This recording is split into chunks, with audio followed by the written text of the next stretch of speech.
Good morning and welcome, everyone. My name is Vita Mannings, and I'm Metrolink's Director of Special Projects and the project manager for today's pitch event. As you can see, I have a Metrolink train as my background. You'll be hearing from my colleagues and me throughout this event, and you will be able to identify us by our Metrolink train backgrounds. Now, before we get started, a couple of housekeeping items. Please keep your microphone muted. Please submit your questions by clicking the QA icon. And finally, our event today is being recorded. Now I'd like to introduce our CEO, Ms. Stephanie Wiggins. Thank you, Vita. Welcome to our reverse pitch. My name is Stephanie Wiggins, and I'm the CEO of Metrolink.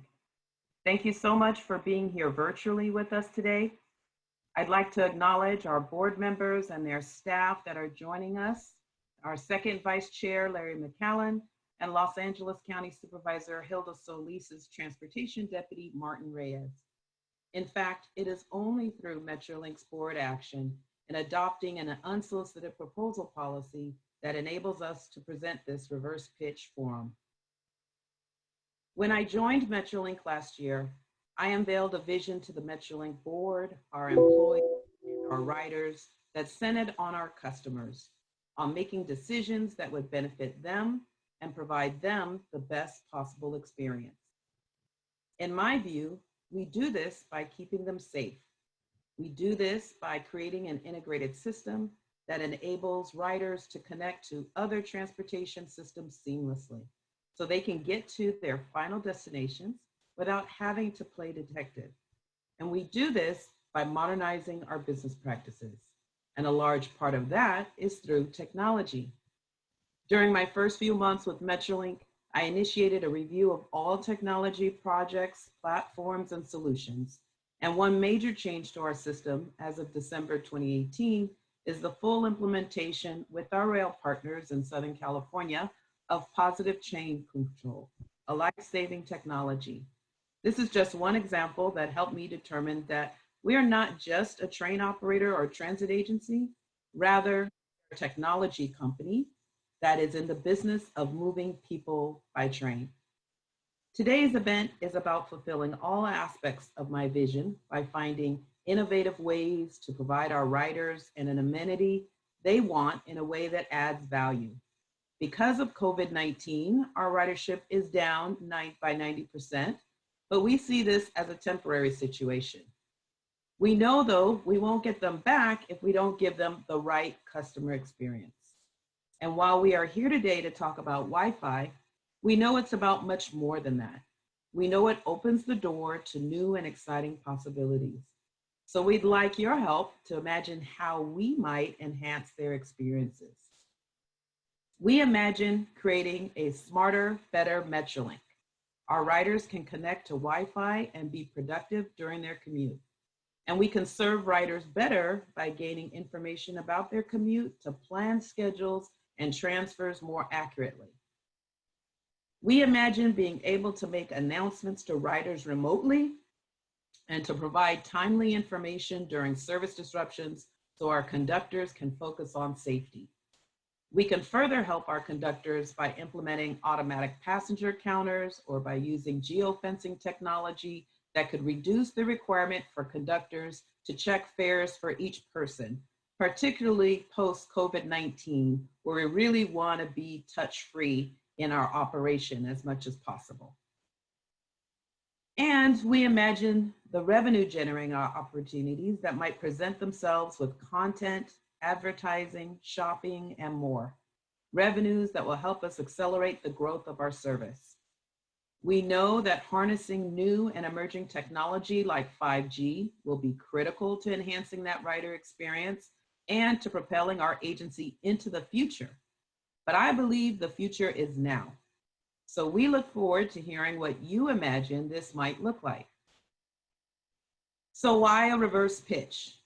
Well, back in 2015, Metrolink studied the prospect of bringing Wi-Fi to riders, but it was deemed too costly because it relied on a traditional model involving a large upfront investment in equipment and service. Well, this time we're doing it differently. We want to tap into the creativity and innovation of the private sector, all of you, so we can deliver this important amenity to our riders quickly, efficiently, and cost effectively, and in a way that adds true value. So I am grateful for your interest. Here's what we're going to cover today. First, I'm going to start by giving you some background information about Metrolink, our riders, and their continued demand for Wi-Fi. Then we are going to tell you about our recent pilot on Wi-Fi on our system, including what we did and what we learned. You will hear directly from members of our staff who led the pilot, and we will close with information about how, where, and when to submit your ideas. And then we'll open the floor up to hear directly from you. To give you some background on Metrolink, we literally connect 6 Southern California counties to each other. We connect our riders to opportunity, the opportunity to have an affordable home while still having a career in a major job center, the opportunity to explore Southern California, and the opportunity to avoid the stress of traffic while contributing to a cleaner environment. We are the 3rd largest passenger rail service in the country by route miles, and we are in our 28th year of service. We operate 7 lines on 538 miles of railroad that travel to 62 stations. And our fleet consists of 52 locomotives and 258 passenger cars. Our ridership has grown each of the past 5 years, culminating with 11.9 million boardings last fiscal year, which is a record for Metrolink, and 85% of our riders have automobiles. So we are taking cars off the road, an equivalent of 1 lane of traffic on adjacent freeways. And in fiscal year 2019, we removed 130,000 tons of carbon dioxide from the air, which is the equivalent carbon captured by 153,000 acres of forest. So let's talk about the opportunity. I mentioned that 85% of our riders have their own car, so they are choosing to ride Metrolink. Another important point to highlight is that they travel on average 36 miles each way on our trains. That's a long way. So many of them are spending up to 2 hours with us each day. This is one of the many reasons why we view putting Wi-Fi on our trains as such a significant opportunity, an opportunity for us to create an experience that helps us to retain and grow ridership. We look forward to hearing how you imagine our future customer experience and how your solutions can quickly provide our riders with the Wi-Fi service they want. And while our main purpose is to deliver Wi-Fi, our employees can think of other ways that Wi-Fi can help us provide great service to our riders.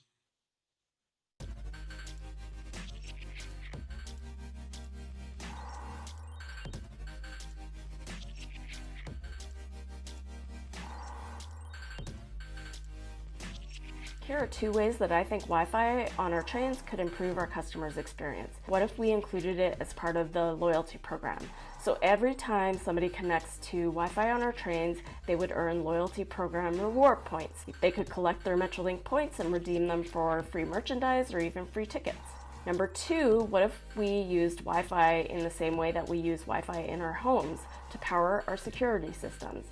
Anybody who's connected to Wi-Fi on our trains could alert our conductors when there's an issue in their car, or alternatively, the conductors or comms desk could let riders know updates if there's an issue with their train or for some reason they're delayed. Having a link or a number in the Wi-Fi would help the passengers to contact in case of an emergency or disturbance when they are not able to contact the conductor on the train. This will be in line with the motto of Metrolink as safety first, and also the passengers will feel safe. Onboard passenger Wi-Fi could help us to promote or monetize the work hours on the train phenomenon. Some passengers spend a portion of their official work hours working on the train.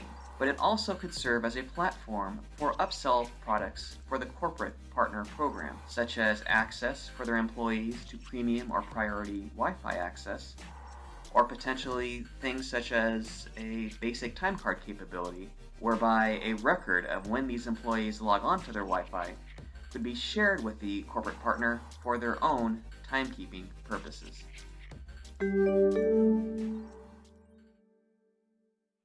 So these are just a few of the ideas. However, we have a full list of ideas in the technical supplement you can download from our website. So now we want to tell you a little bit more about our riders. 65% of our weekday riders use Metrolink 5 days a week, and 82% of their trips are for business. And 49% use our mobile app, while 92% know about it. And our weekend riders have a different profile. 12% use Metrolink at least 2 days a week, with 13% being leisure trips, and 37% use the mobile app, and 70% know about it. And pre-COVID, both weekday and weekend riders were riding more frequently than the previous year. Here's a comparison of a Metrolink rider and a smartphone user. Our average trip is about 60 minutes, while average smartphone users also use their phone 60 minutes each day.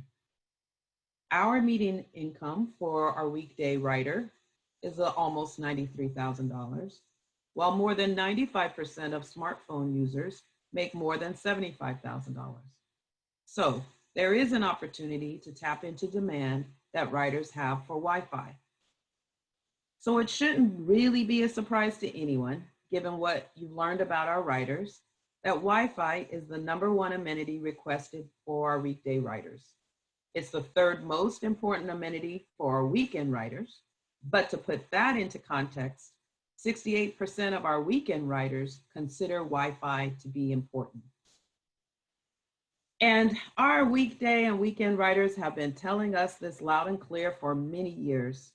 Back in 2010, Wi-Fi was the most requested amenity for our weekday riders. And in 2018, the demand for Wi-Fi was even higher. And our recent survey to riders, completed just yesterday, while it identified that cleanliness and safety is the primary concern in this COVID environment, the survey results still identified Wi-Fi as an important amenity. This is one of the reasons why we are so dedicated to providing this for our riders, even in a post-COVID-19 environment. In November, we actually made tangible progress in this area. We were able to pilot Wi-Fi on our system. So excited for that movement, but we want to get this over the goal line. So now I'd like to introduce you to Sharita Kaufelt, our Director of Communications, who's going to moderate a discussion with our Metrolink team members who implemented the Wi-Fi pilot. Sharita? Hello and thank you. Thank you, Stephanie, and thank you to all of you guys for being here today. Like Stephanie said, I'm Sharita Kaufelt. I'm the Director of Communications here at Metrolink, and I get the honor of moderating this portion of the event where we tell you a little bit about our experience piloting Wi-Fi on our system. And before we hear from our panel of subject matter experts, I need to underscore that this discussion is not meant to prescribe or influence the system and solution that we expect you to propose. Rather, we want to provide you with the information about our experience in the event that it's helpful as you develop your own unique solutions. With that, we'll get started. So can I have each of our panelists introduce themselves and tell how their department supported this program? Starting with Luis. Good morning, everybody. My name is Luis Carrasquero. I am the Senior Manager of Train Controlled Onboard Systems, and I oversaw the installation and the deployment of the first 2 pilots. Arun. Good morning, Arun Chakladar. I'm the Senior Director of IT at Metrolink. And together with Lewis and the rest of the equipment team, we studied the data that we got back from both the pilots some of which I will be sharing later today. And last but not least, Henning. Good afternoon. My name is Henning Eichler. I'm Metrolink's Market Insights and Analytics Manager. My role for this pilot was to direct the customer research, which I will be telling you about in a few minutes. All right, thanks everyone. Thank you for being here. Luis, will you start by giving us an overview of the installation and then we'll get into results? Will do, Sharita. So we conducted 2 pilots with 2 different vendors. The first pilot was from November of 2019 to January of this year. We equipped 2 different passenger cars with Wi-Fi equipment. The 2 cars equipped had 2 different exterior body materials. One is aluminum and the other is stainless steel. We wanted to determine if there was any signal coverage impact related to the car body exterior material. This pilot had 2 exterior antennas mounted on the roof. The second pilot was from January to March of this year.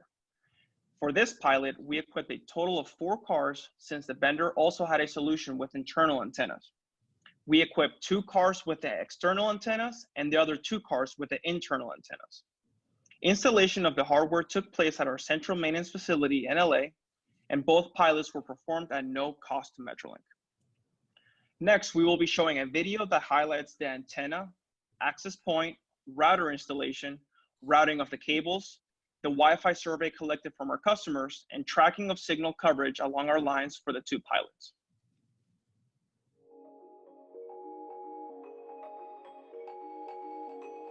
The first step is to install the roof antennas, which requires shopping the car, getting on a man lift and drilling holes on the roof.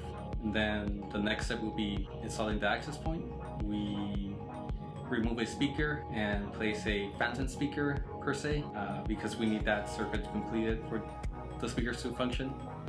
We routed the cable for the access point behind the light fixtures into the attic. A big constraint for the Wi-Fi pilot was the length of the cables and the location of the access point, the antennas, and the outlet, because each cable has a defined length, so we had to choose the best possible scenario.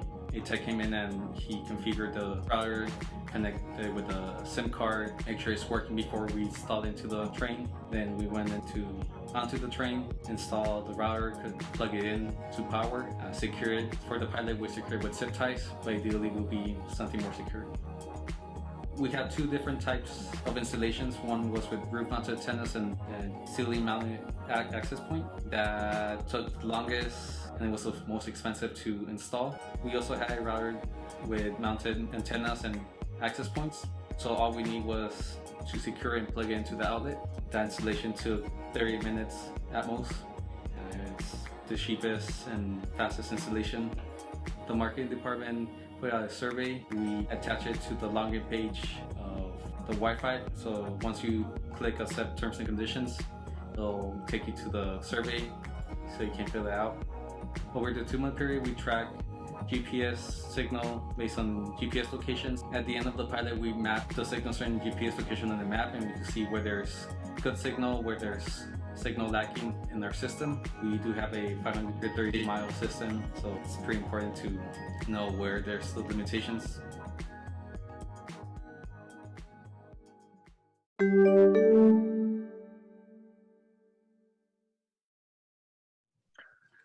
The first pilot required installation of antennas on the roof of the cars. This added extended hours of work, requiring cars to be out of service. The installation process was quite invasive in that it required drilling and mounting, but also taking down panels to route cables. We would like to explore the use of repeaters, given that one car was not able to provide signal throughout the entire train length. Signal was strong on the car equipped, but signal started to degrade as you moved to the adjacent cars. Our train lengths vary from 4 to 6 cars.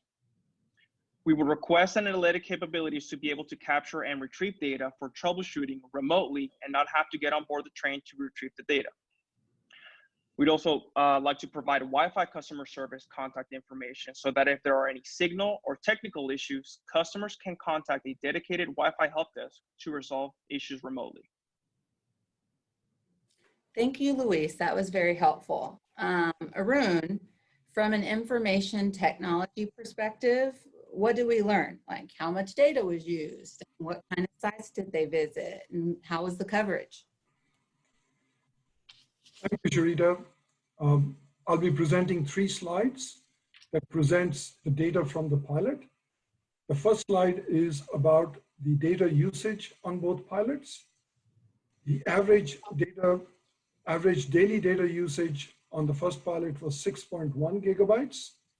And on the second pilot, it was 7.6 gigabytes with 4 cars.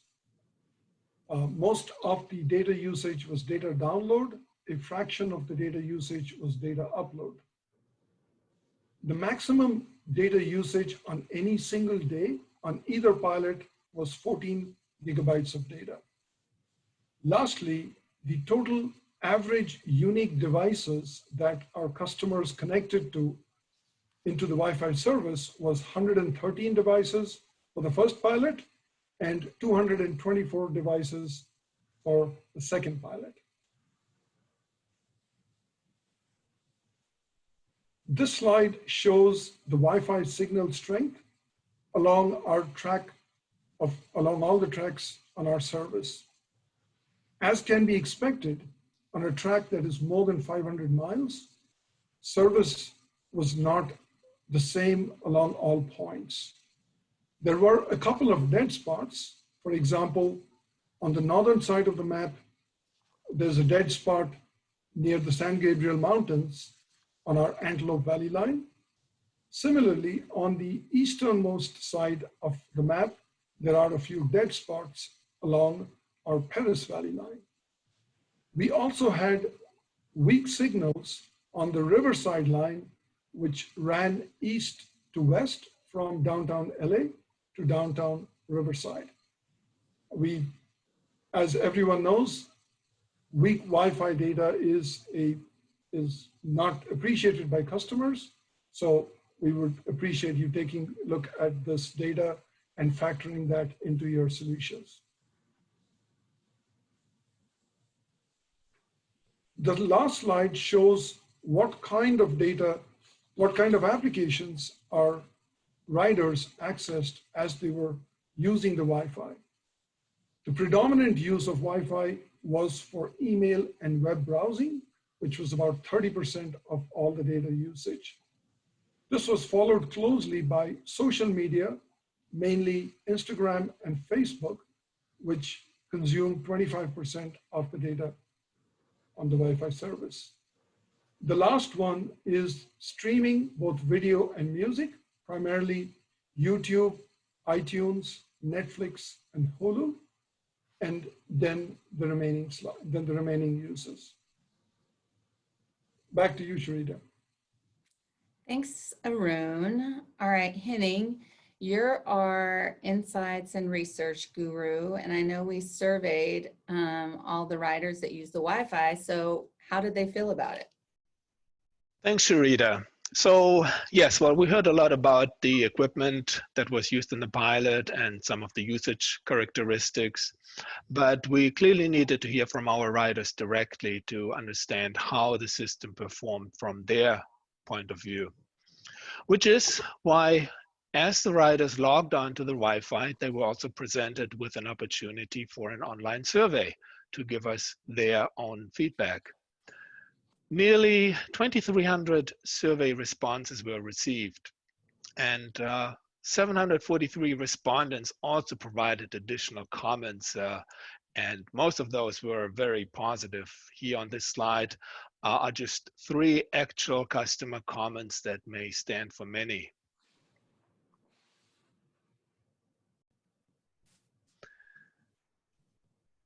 So how did the pilot perform? Well, 57% of the respondents reported they had no problems whatsoever. And that actually was the same rate for both phases of the pilot. For the 43% of respondents who did mention some problem, this chart indicates that most of the problems were related either to service reliability, to speed, or problems connecting to the service. So who were the respondents? And that's an important finding from the survey. It indicates that those who used the Wi-Fi had the same characteristics as our typical customers. About 1/4 of the responses came from new riders who just started within the last 12 months, but 75% of them had been riding over a year, and more than half, still 53%, have been riding for over 3 years. Something else the respondents have in common with our riders: they are frequent riders. As many as 85% of them ride Metrolink every week, and the majority use their monthly or 7-day passes for their commute. We also asked how respondents accessed the internet on trains when there was no Wi-Fi available. Only 1 in 10, 11%, said that they did not access the internet during their train ride, but 71% were relying on their mobile cell network to get online.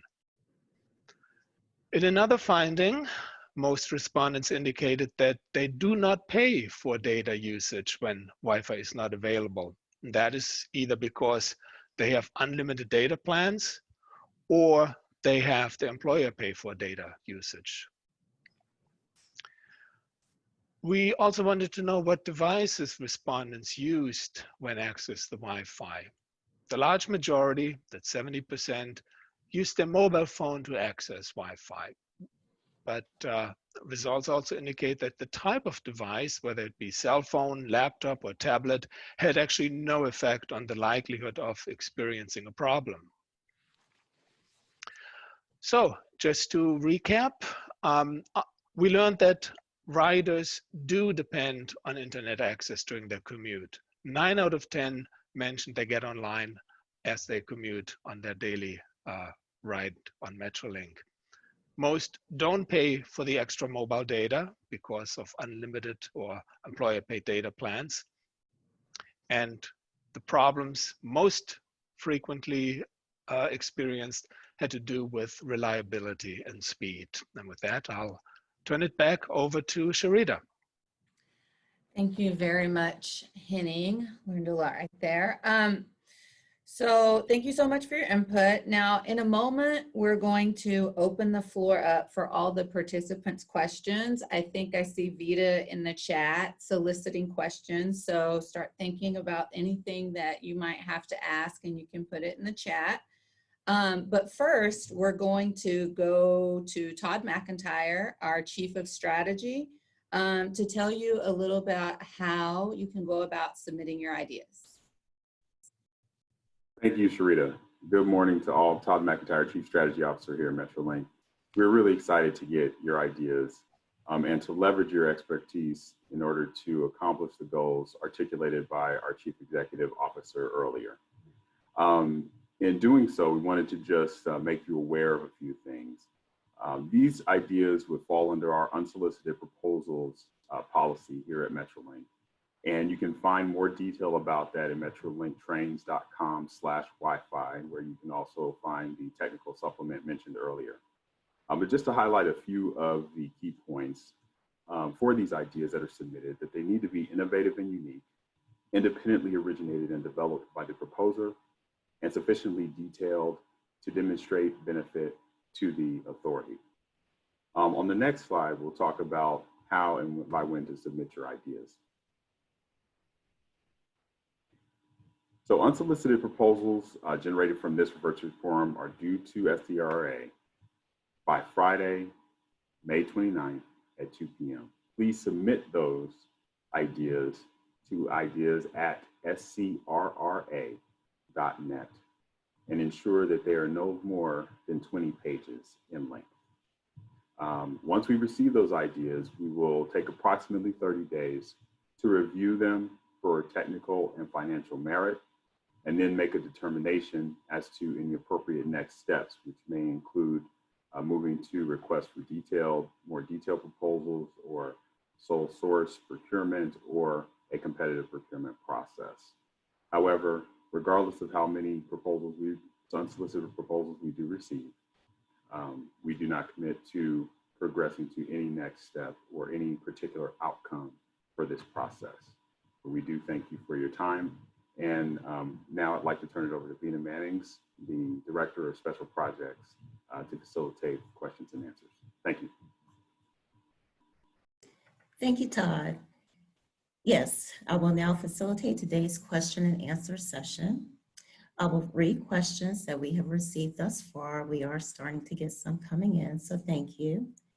And I will address the question to the applicable speaker or panel member who will provide a response. So let's get started. We have one from Anonymous who is asking, what is the time frame to deploy the solution?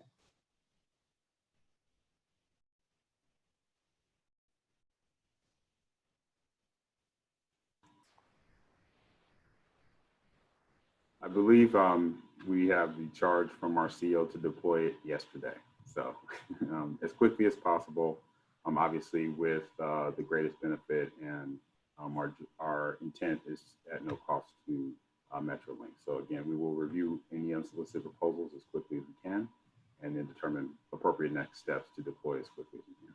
Thank you. Okay. Our next was from Igor. What were the average Wi-Fi download speeds in Mbps and associated users / Wi-Fi AP on the train?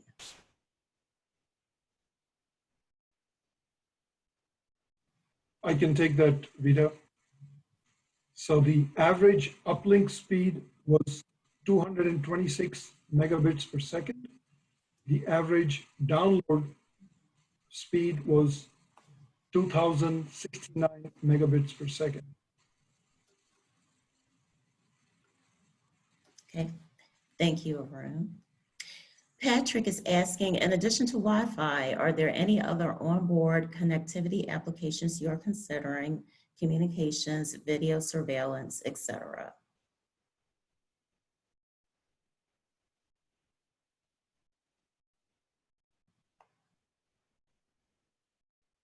I'll go ahead and start with that. This is Todd McIntyre again.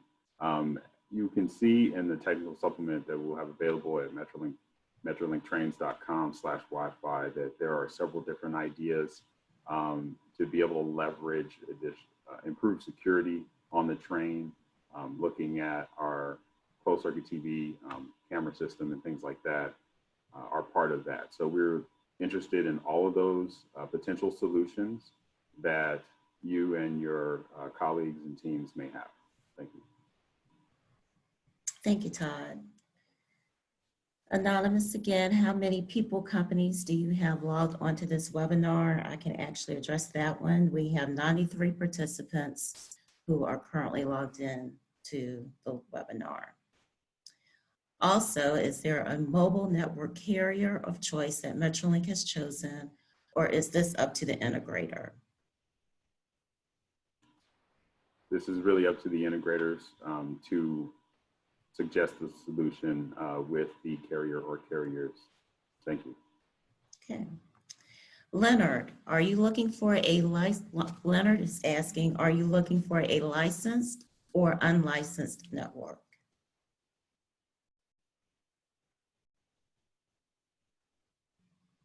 I believe we will be looking for a licensed network. Okay. Have another question. Please provide further detail regarding the unsolicited proposal process, specifically Metrolink's ability to sole source based on the proposals. What are the requirements, state or internal, that Metrolink would prefer to make a sole source determination? Thank you for your question. This is Todd McIntyre again. So the sole source, unsolicited proposal process, there are a couple of different places to get very specific details on that, and I won't go into all of the different requirements, but we do have the technical supplement, which does provide more detail, and we do have our procurement policies on the Doing Business with Metrolink part of the website as well, that you may also download those policies. In Section 7 specifically talks about unsolicited proposals. In the technical supplement, we do include a basic form to ensure that we get consistent information from all persons who are submitting any ideas. And we will have to go through an evaluation process to determine, again, technical and financial feasibility. Should we have unique enough ideas and present a solution that is innovative enough and suits the needs and goals of Metrolink as stated, then we can evaluate the potential to go to a sole source procurement. But that does need to meet certain requirements under the law. So we do have to conduct a thorough review prior to making that determination. So I can't tell you if that determination can be made today. Thank you. Great. We have a question from Jim Baker. Arun, I believe you might have addressed this, but we can reiterate this. And there's a second part to the question. What was the average download and uplink speeds of the pilot using cellular connectivity, and how many different cell networks did we use for the pilot? Okay, Arun Chakladar again. Average download speed, as I mentioned earlier, was 226. I'm sorry, the upload speed was 226 megabits per second. The average download was a little over 2000 megabits per second. We did our tests with two different carriers, one for the first pilot and another one for the second pilot. Thank you. Rich is asking, do we have a preferred cellular operator?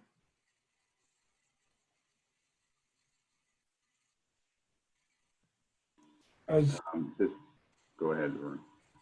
As Todd said, we do not. Up to the respondents to pick the entire solution. And we don't have a preference for any specific vendor. Thank you.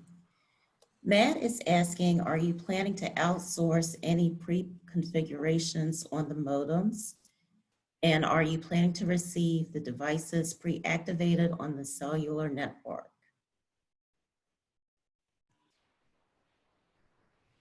This is Todd McIntyre. I would say that we would probably be looking to have a turnkey solution that would accomplish the goals that we articulated. And so it would be ready to go upon installation. Arun may have additional perspective to add.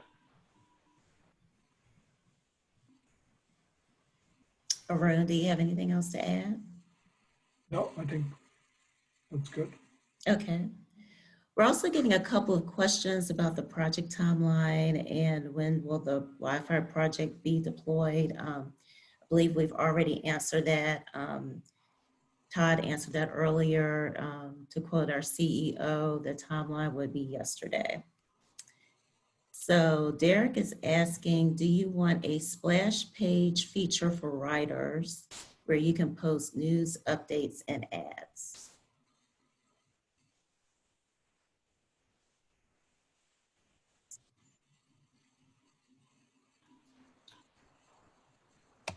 I think that's something that we would definitely like to consider. We are open to all possibilities. The sky's the limit. So if that's something that you think would help us deploy and be of service to our riders, then you should propose it. We'd love to consider it. Thank you, Sharita. For those that are considering such a solution, we do have a mobile application that we may be able to leverage for such opportunities. Thanks, Todd. We have a specific question for Arun from Colleen. On the Wi-Fi signal strength map that was shared, which carriers were tested in the pilots?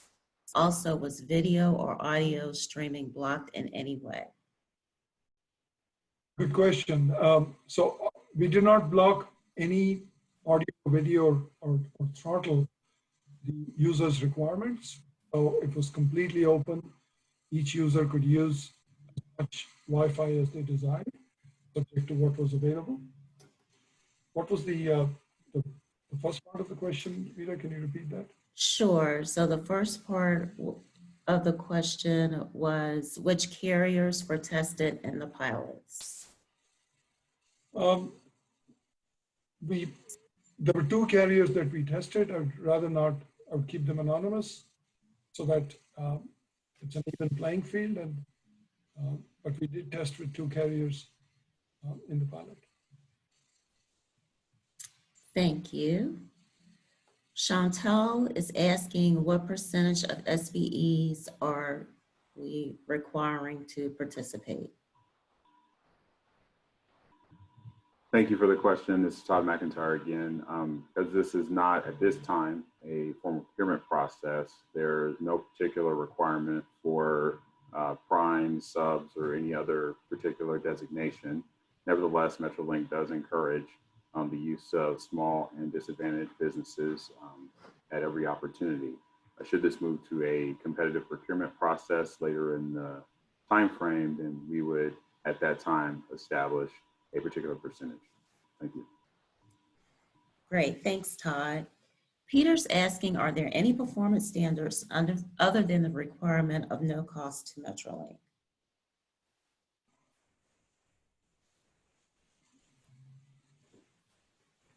Our only ask is that the quality of the service be good and we get good responses for the customer. But we are not prescribing a specific performance standard for the service. Derek wants to know, do you plan to make this paid service for faster speed or end users, similar to what you see at airports?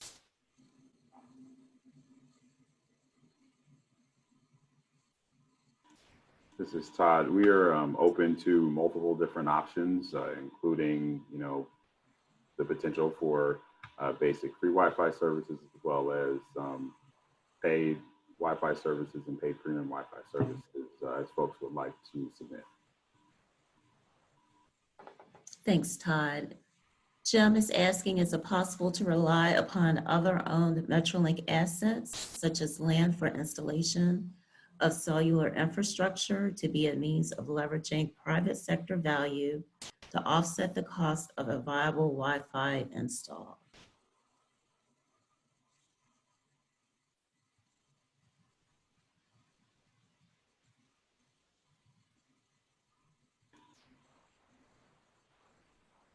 So this is Todd again. I believe that we may have other infrastructure, perhaps, right of way and or fiber infrastructure and things like that that might possibly be able to be integrated. Again, if there are solutions or ideas that you would like to propose that would include things like that, then I would say please do include that in your approach. Okay. Ralph is asking, does Metrolink expect a full scope financial proposal by the 29th, or will that come in the next level of discussion? This is Todd again. That depends all on what we see. So again, we're looking for unsolicited proposal, idea submissions, no more than 20 pages by the 29th of May. And once we get those, we'll have a chance to conduct a review and determine what the best next steps are. We may request more details. Okay. Chantal has a 3-part question. How many prime or subcontractors is Metrolink looking to partner with for this project? The second question is, can we get a list of the participants? And the third question is, will Metrolink use Planet Bids to publish the solicitation? I'll leave question 2, but for the first and third questions, there's no specific request in terms of prime subcontractors, size of teams, etc. Strictly up to the folks who want to try to solve this challenge for us. And then again, if this moves to a formal procurement process in the future, then we would use our standard Planet Bids in order to publish a request for proposals or similar type of solicitation. Vita, perhaps you can talk to the participants. Thank you. Sure. And yes, we will have a list of participants available after today's event. Okay. Jean is asking for clarification. Is this solution to support public and private access? Will this require PCI compliancy for private?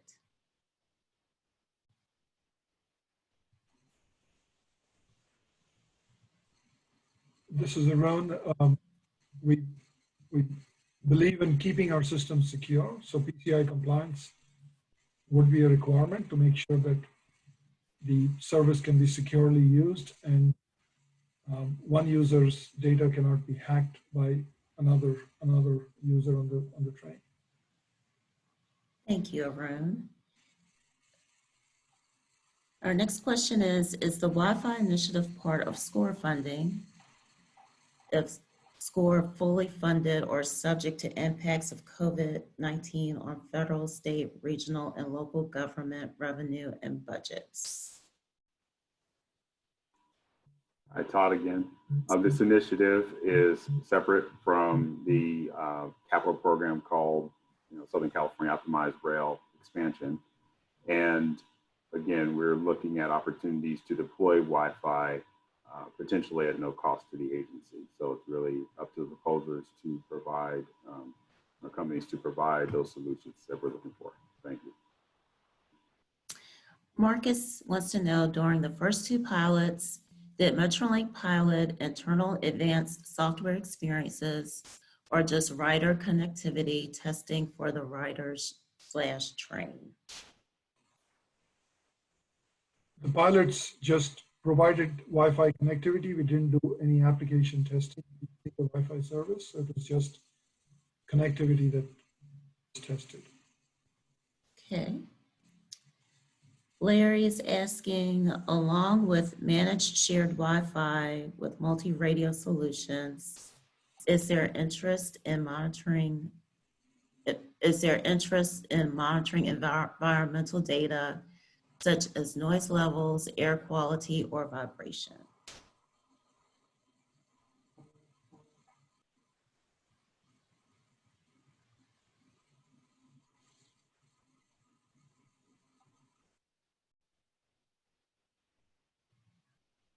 Luis, can you take that question? I would say it's not a requirement, but it's favored, recommended, and welcomed if that's part of the submission. Great, thank you. Jean is asking, will integrator need to supply splash page and logging of metadata and security filtering? The answer is yes. Thank you, Arun. Derek wants to know, would you want any content filtering to occur on the data? If so, what categories would you like to block? It is common to filter out undesirable content, such as any undesirable content could be filtered out, just like we do that on our corporate networks as well. So looking at firearms or looking at anything that's racial in nature should be filtered out so that the Wi-Fi is used for legitimate purposes. Thanks, Arun. Larry is asking, what panic or SOS button functionality into your Metrolink app? Would that be something that we would be interested in? We currently do not have a panic or SOS button on our customer mobile app. So could be something that could be submitted as part of the proposal, and we would welcome that. Okay. Is there a wireless telecom network deployed? Meaning, is there an opportunity to deploy Wi-Fi and a wireless infrastructure together? The answer is yes. I think I saw another question about it. A wireless network with it as would definitely be welcome. Thanks, Arun.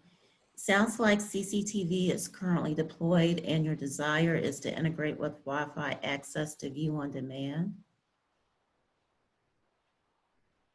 I think that would be one of the nice opportunities to look at the benefits of Wi-Fi beyond just the customer experience. Thank you. I have a question from Anonymous. Is GPS tracking features critical to this project in addition to the Wi-Fi hotspot?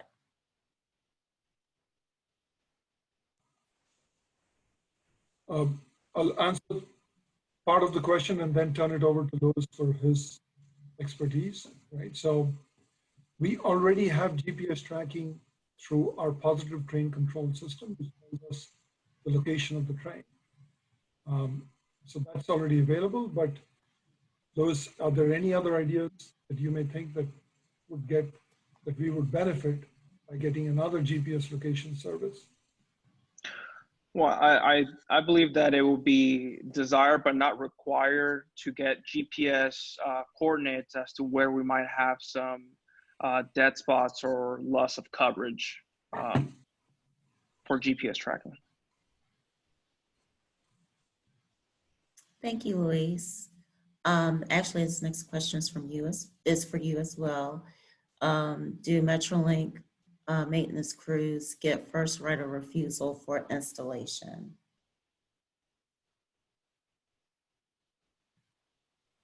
I think that's something that we would consider as part of the bid.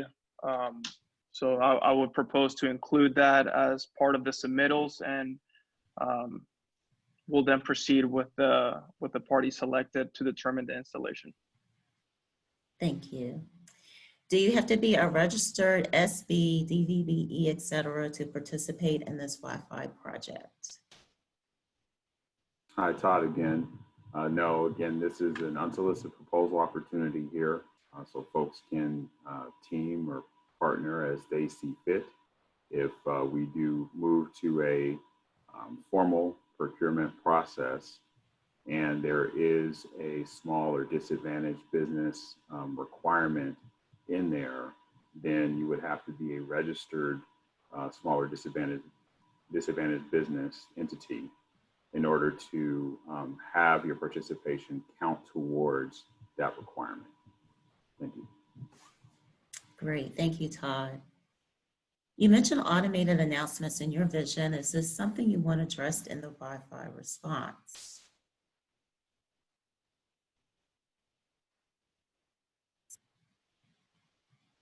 This is Luis. I'd say we'd welcome the idea. It's not a requirement, but we recommend adding it as part of the proposal. Great. Are the consists fixed or variable? The consists vary, so we recommend that the solution be able to account for cars to be taken in and out of a specific train set, as we have to meet certain maintenance requirements, and I need to troubleshoot. Hopefully that answers the question. Thank you, Louise. How many SIMs were utilized in the pilots?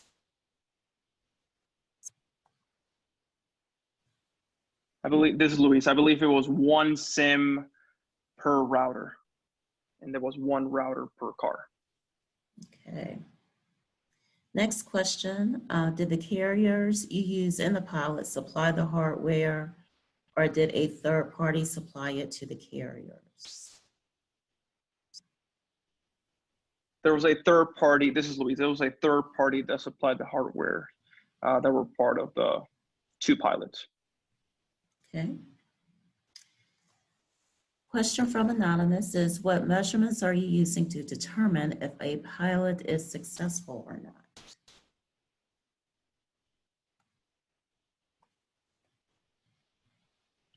Let's say that's a loaded question, but I believe that these past two pilots were beneficial in that they were the first time that we actually had some a solution out on the trains installed, seeing it day to day. So we were able to grab some very valuable information in regards to customer satisfaction from surveys, being able to see where our coverage is, where we might have dead spots along our right of way. So in that sense, it kind of opened our eyes to see the results firsthand in our trains and in our system. Thank you, Louise. Igor's asking, you had mentioned in 2015 the prospect that Wi-Fi or wireless backhaul would have been a large upfront investment. Were there any major roadblocks in deploying a private wireless network installed on the right-of-way rather than using cell carriers as the Wi-Fi backhaul?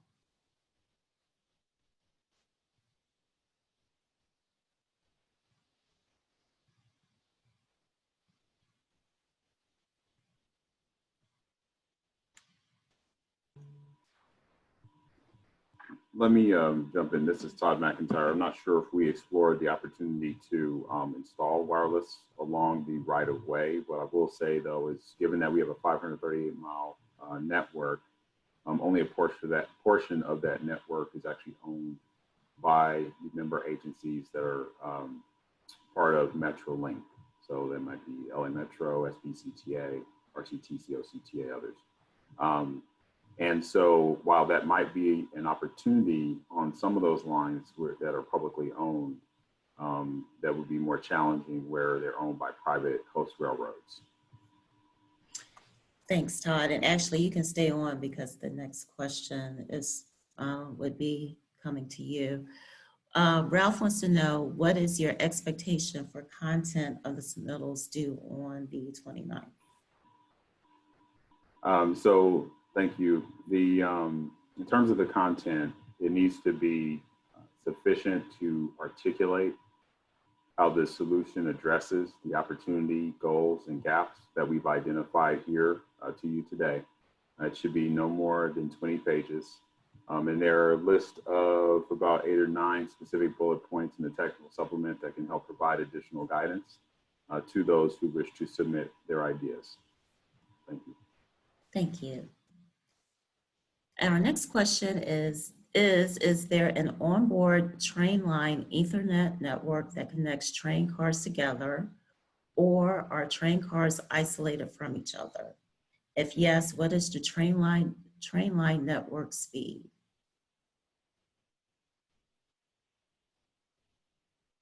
There is a train line that we use to connect the cars to provide power and pass along train line signals from one car to another, or from one locomotive to the opposite end of the car.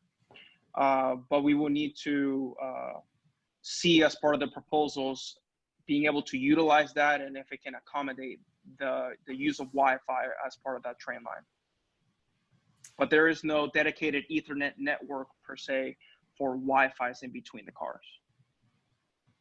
Great, thank you. And we just received a question, what about using a 5G mesh network with a passenger's face mask beacons being made by some manufacturers? This is being deployed in many countries now, so we shouldn't be too late into the game. I think as we've heard and as we've discussed, we are really welcome to any solutions that you all have, and we would be interested in seeing that as a possible idea. We just received another question. Is there an RFP, or do we just submit a proposal? Thank you for the question. This is Todd again. This is not an RFP. This is an opportunity that we're presenting for those who may wish to provide ideas under our unsolicited proposals policy. If after review, we make a determination that it will move to a competitive procurement, then an RFP or similar vehicle will be issued. Thank you. Thank you. We received a question in the chat. Will this recording be available for review? Yes, it will be available. After today, we will have it available on our website. I'll say a little bit more about that as we are starting to conclude the Q&A. And I actually believe,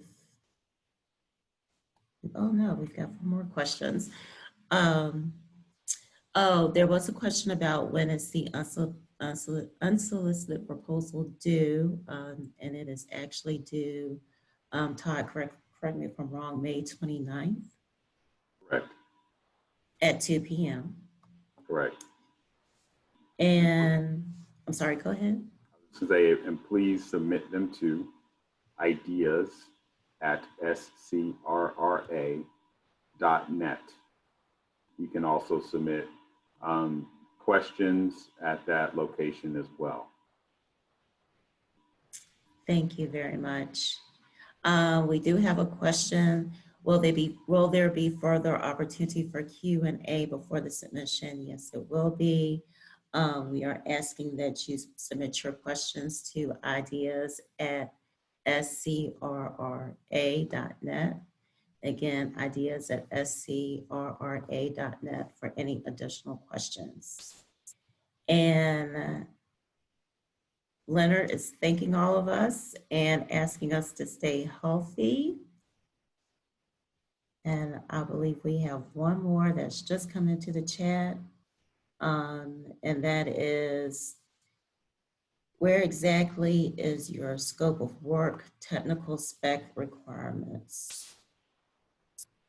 This is Todd. That would be more appropriate if we were issuing an RFP at this time. This is an unsolicited proposal process. So we've shared with you the results of our own test and pilot, and as well as the constraints and the opportunities here. So please share with us, with your technical expertise in this industry, what you think might be the best proposal, best opportunity for us to achieve these goals. Thank you. Thank you. And with that, we are going to actually conclude our Q&A session. We don't have any more questions, either the Q&A or the chat. Again, thank you for your questions. As I mentioned earlier, after our event today, you can still submit questions to ideas@scrra.net. Also, you can download a copy of this presentation, the event video, our technical supplement, and instructions to submit your ideas at metrolinktrains.com/Wi-Fi. Now, Stephanie has a few final comments to share. Thank you. Thanks, Vita. I just want to thank everyone again for participating in our first virtual reverse pitch forum. It is a new idea for us at Metrolink. Again, as Todd has shared, we have traditionally gone about trying to deliver Wi-Fi in a way that was more prescriptive. And this reverse pitch forum gives us an idea to share with you what our problem is, and you all propose the solution. So really excited about being able to engage with the private sector in this new way. I also want to thank my team at Metrolink, Vita, Sharita, Todd, Arun, Luis, Henning, as far as our panelists, and then behind the scenes, we have a great IT team and the rest of the staff that work to host this virtual interactive event. Again, this is a priority for us because it's a priority for our writers. We very much look forward to your ideas and the prospect of partnering with you to help us deliver a smarter, better Metrolink so we can create value and exceed expectations. So until next time, take care of yourselves and stay safe. Thank you.